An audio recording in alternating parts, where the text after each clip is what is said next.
హైదరాబాద్లోని అత్యంత రద్దీ ప్రాంతమైన అమీర్పేటలో జరిగిన అగ్ని ప్రమాదక ఘటనపై టీఆర్ఎస్ నాయకులు కల్వకుంట్ల కవిత గారు తీవ్రంగా స్పందించారు. ప్రమాదం జరిగిన సమయంలో ఫైర్ డిపార్ట్మెంట్ అధికారులు వ్యవహరించిన తీరుపై ఆమె తీవ్ర అసంతృప్తి వ్యక్తం చేశారు. నగరంలో ఇంత పెద్ద ప్రమాదం జరిగితే ఫైర్ ఇంజిన్లు రావడానికి గంటకు పైగా సమయం పట్టడం ఏంటని అధికారులను సూటిగా నిలదీశారు.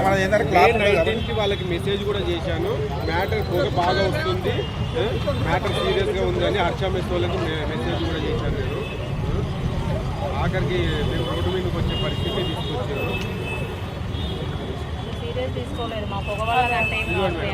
హర్ష మెస్కి వాళ్ళకి 19th మేకి మొన్న 20 days బ్యాక్ కూడా పొగ వస్తుంది.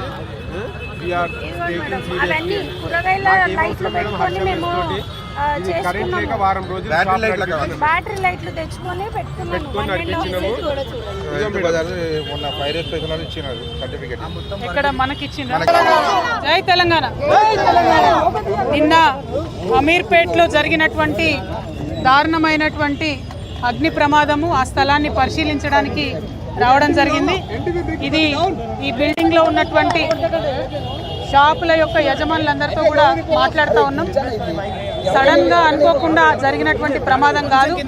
ఇది పోయిన సంవత్సరం నుంచి కూడా పదే షాప్ వాళ్ళు మరి వెనుకనే ఒక మెస్ ఉంది, ఆ మెస్ వల్ల షార్ట్ సర్క్యూట్ అవుతుంది, కంటిన్యూస్గా మాకు అగ్ని ప్రమాదం జరిగేటటువంటి పరిస్థితి ఉందని చెప్పి మరి అన్ని రకాలుగా వాళ్ళు పోయిన సంవత్సరం జరిగినటువంటి అంశాలన్నీ కూడా చూపిస్తూ పోలీస్ వాళ్ళకి చెప్పడము, అన్ని రకాలుగా చెప్పడం జరిగింది. అయినప్పటికీ కూడా స్థానికంగా ఉన్నటువంటి మరి అధికారుల యొక్క నిర్లక్ష్యం, ఇది పోయిన సంవత్సరం జరిగినటువంటి లాస్ట్ మంత్ 3 monthsలో జరిగినటువంటి అంశాలను కూడా వారు చూపించడం జరిగింది.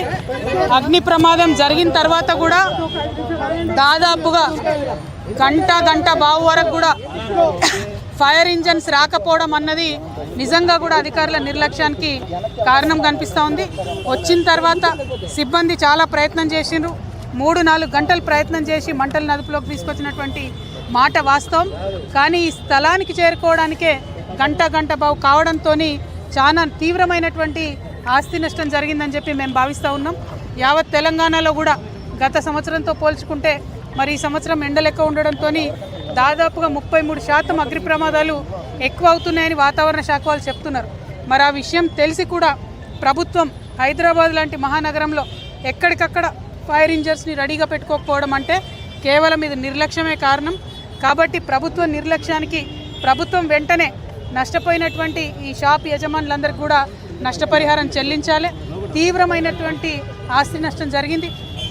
దాదాపు 3 నుంచి 4 కోట్ల వరకు వారి యొక్క ప్రాపర్టీ కానీ అందులో ఉన్నటువంటి సరుకు కానీ నష్టపోవడం జరిగింది. అయితే ఇక్కడ ఉన్నటువంటి యజమానుల యొక్క ఫైర్ ఎన్ఓసీని కూడా మేము చూడడం జరిగింది. వారికి ఎన్ఓసీ ఉంది. ఫైర్ డిపార్ట్మెంట్ వాళ్ళు వచ్చి ఎంక్వైరీ చేసి ఎన్ఓసీ కూడా ఇచ్చినారు. మరి ఇంతగానము వాళ్ళు గత 3 నెలల నుంచి రిపోర్ట్ చేస్తుంటే ఎన్ఓసీ ఇవ్వడము, చుట్టుపక్కల ఉన్నటువంటి బిల్డింగ్స్ని కేర్ తీసుకోకపోవడము, సరైనటువంటి ఇన్స్పెక్షన్ చేయకపోవడంతోనే ఈ ప్రమాదం జరిగిందని నేను బలంగా నమ్ముతూ ఉన్నాను.